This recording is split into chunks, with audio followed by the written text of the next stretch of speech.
പാടം ഇനിയൊരിക്കലുമാകില്ലൊരു ഭാരം. പോയങ്ങ് ചാവുന്നതാണല്ലോ ഭേദം. ഞാനൊക്കെ ചത്ത ആർക്കെന്ത് ഛേദം. അവന്റെ കാര്യം ആയുസൊടുങ്ങുമ്പോൾ 1000 പേരും 1000 നാവുകൾ ആയുധമാകും. അതിൽ ഞാനൊരു കാതികനാകും.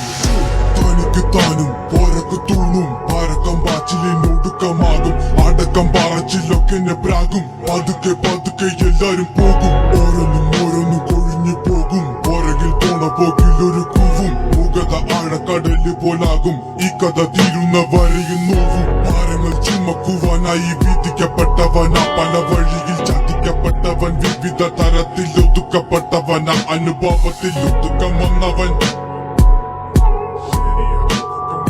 മടുപ്പ് കൊണ്ടവൻ ഉടുത്ത തുണി കൊണ്ടുണ്ടാക്കിയ കുടുക്ക്. അതിൽ കിടന്നു പെടച്ച് മരിച്ചു കഴിഞ്ഞാൽ എല്ലാരും മറക്ക്. കഴുത്തറക്കാൻ കൈമുറിക്കാൻ എന്റെ ഉള്ളിന്ന് വിതുമ്പല്. ഞാൻ ഓളം തല്ലുമ്പോൾ ആടിയുലഞ്ഞി ഒഴുകി നടന്ന കൊതുമ്പല്. അന്നലറി വിളിച്ച പൊരുത്തനുമില്ലെന്നറിഞ്ഞപ്പോ ഞാൻ മിണ്ടാണ്ടായി. നല്ലൊരു നാളെയെ കാത്തിരുന്നപ്പോൾ ഇന്നത്തെ ദിവസം കാണാണ്ടായി. വല്ലവനും വന്ന് വിലയിരുത്തുന്ന കാണുമ്പോ ഞാനങ്ങ് വല്ലാണ്ടായി. സ്വയം പോകി ഞാൻ സ്വയം ദ്രോഹി. സ്വയം എന്നെ തന്നെ ഇല്ലാണ്ടായി. രക്തം കൊണ്ട് ഞാൻ എഴുതിയ വരി ചന്ദനം മണക്കില്ല.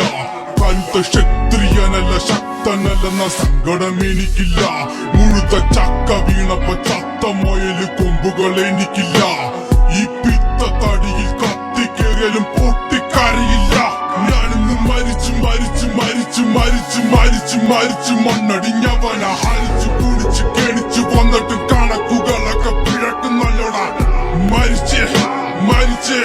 മരിച്ച് മണ്ണടിഞ്ഞവന. ഹരിച്ചു കുടിച്ച് കെണിച്ചു വന്നിട്ടും കണക്കുകളൊക്കെ പിഴക്കുന്നല്ലോടാ. പഠിച്ചു പാടം ഇനിയൊരിക്കലുമാകില്ലൊരു